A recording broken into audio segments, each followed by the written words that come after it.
अगर आप भी सुकून पसंद है, खामोशी अच्छी लगती है और कुदरत के करीब रहना अच्छा लगता है तो ये मंजर आपको भी जरूर पसंद आएगा। दूर दूर तक फैले बर्फपोश पहाड़ और इन पहाड़ों के दरमियान में बहते हुए दरिया का ये मंजर आपको किसी और ही दुनिया में ले जाता है। ये मंजर वाकई ही दिल को खुश कर देता है। बर्फ आहिस्ता आहिस्ता गिर रही है और देखते ही देखते सब कुछ सफेद हो गया है। मुझे बड़ी उम्मीद है जो लोग मेरी वीडियोस देखेंगे वो जरूर नेक्स्ट कागान आने को तरजीह देंगे। सर्दियों के दिनों में बहुत कम टूरिस्ट इस एरिया में आते हैं। तो स्टार्ट करते हैं विद स्नोफॉल हम अपनी ड्राइव और आपको दिखाते हैं कि इस वक्त यहाँ पे कैसा खूबसूरत और प्यारा मंजर है।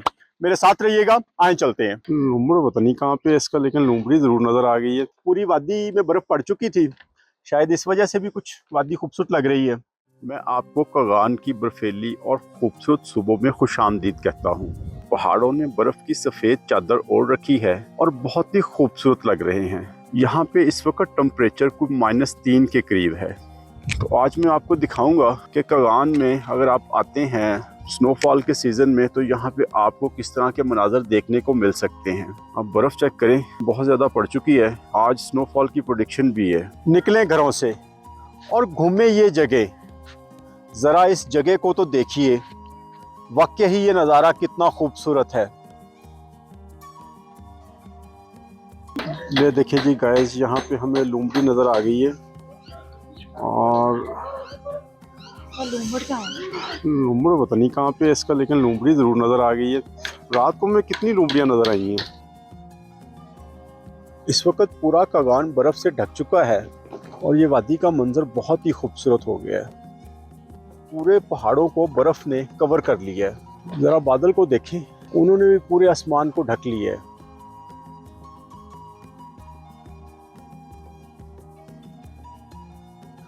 मेरा तो वैसे मशवरा है लोगों को कि आप मरी की बजाय कागान को तरजीह दें। कागान खुला होता है, नारान को बंद कर दिया जाता है क्योंकि वहाँ पे बहुत ज़्यादा बर्फ़ पड़ जाती है। यहाँ पे कुछ घर हैं लोगों के, मैं आपको दिखाने की कोशिश करता हूँ। और मुझे लगता है कि मकामी आबादी भी शायद यहाँ से शिफ्ट हो गई है, नीचे बालाकोट की तरफ चले गए हैं। और भी 2-3 घर हैं, वो सामने भी 2 घर हैं। रास्ता खुला है, ये वो जो पुल है ना सामने, हम वहाँ पे जाएंगे। तो जो लोग नेचर को एंजॉय करना चाहते हैं तो वो कागान को प्रेफर करें। कागान इन दिनों बहुत खूबसूरत नज़र आता है। ये दरिया कुनहार है और पानी का शोर सुनिए कितना खूबसूरत है। इसका भी अपना ही एक म्यूजिक होता है। बहुत खूबसूरत लग रहा है यहाँ से। ये पुल दरियाए कुनहार के ऊपर बनाया गया है। ये वही पुल है जो हमने दूर से देखा था। यहाँ के मनाजर बहुत खूबसूरत है। दूर दूर तक फैले बर्फपोश पहाड़ और इन पहाड़ों के दरमियान में बहते हुए दरिया का ये मंजर आपको किसी और ही दुनिया में ले जाता है। जैसे ही मौसम सरमा का आगाज होता है और स्नोफॉल पड़नी शुरू होती है तो सबसे पहले नारान बंद हो जाता है। नारान के बाद फिर कागान बंद हो जाता है। नारान में अमूमन मुकामी आबादी रहती है, ज़्यादातर लोग नकल मकानी करके तो बालाकोट की तरफ चले जाते हैं। सर्दियों के दिनों में बहुत कम टूरिस्ट इस एरिया में आते हैं, लेकिन स्नोफॉल के दिनों में कागान की खूबसूरती देखने वाली होती है। और स्नोफॉल की जो प्रेडिक्शन है वो 2 बजे की है आज की। तो अभी हम अपने होटल चलते हैं, थोड़ी देर रेस्ट करते हैं, फिर जब स्नोफॉल स्टार्ट होगी तो फिर बाहर निकलेंगे।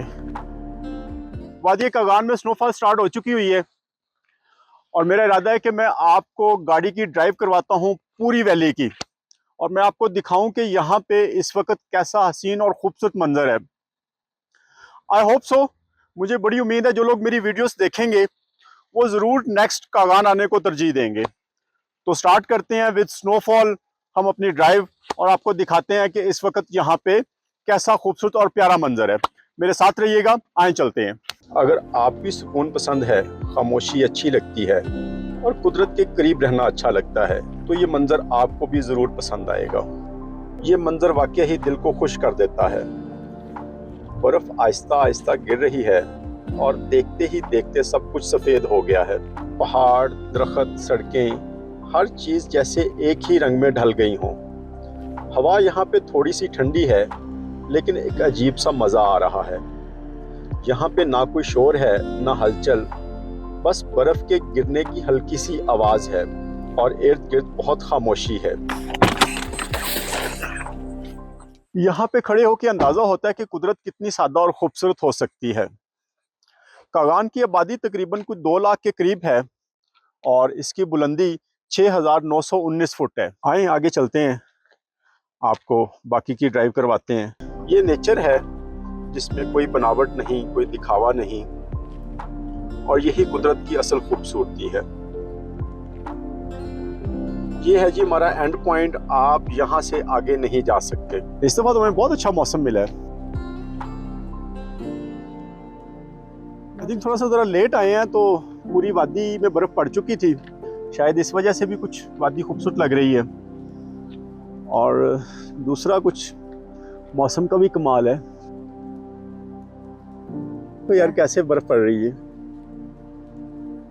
ये बॉर्डर लाइन में मैंने आपको पहले भी बताया था कि यहाँ से आगे फिर कागान की सरहद शुरू हो जाती है, तो यहाँ से आप आगे नहीं जाते। यहाँ से आगे सड़क बहुत ज़्यादा ख़राब है, तो यहाँ से आगे जाने की इजाज़त नहीं है। आप यहाँ तक आ सकते हैं और ये नारान का एरिया है, और नारान बहुत खूबसूरत है, स्पेशली मौसम सरमा में तो इसकी खूबसूरती अपनी एक आपको कह सकते हैं कि इसका एक निखार है। स्नोफॉल यहाँ पे रुक चुकी है और नेक्स्ट प्रेडिक्शन जो स्नोफॉल की है वो तकरीबन रात 11 बजे की है, और कहा जा रहा है कि बड़ी हैवी स्नोफॉल होगी। लेकिन अमूमन यहाँ पे रास्ते नहीं बंद होते, रास्ते खुले रहते हैं। स्पेशली कागान तक तो रास्ता खुला रहता है, कागान से आगे फिर रास्ता बंद हो जाता है। तो यहाँ से मैं आपको इस वादी का व्यू दिखाना चाहूँगा कि इस टाइम पे इस वादी का व्यू ये है। वो सामने नज़र आने वाले पहाड़ को देखें तो बिल्कुल ही बर्फ़ से ढक चुका हुआ है, और बहुत ही खूबसूरत मंजर है इस वादी का।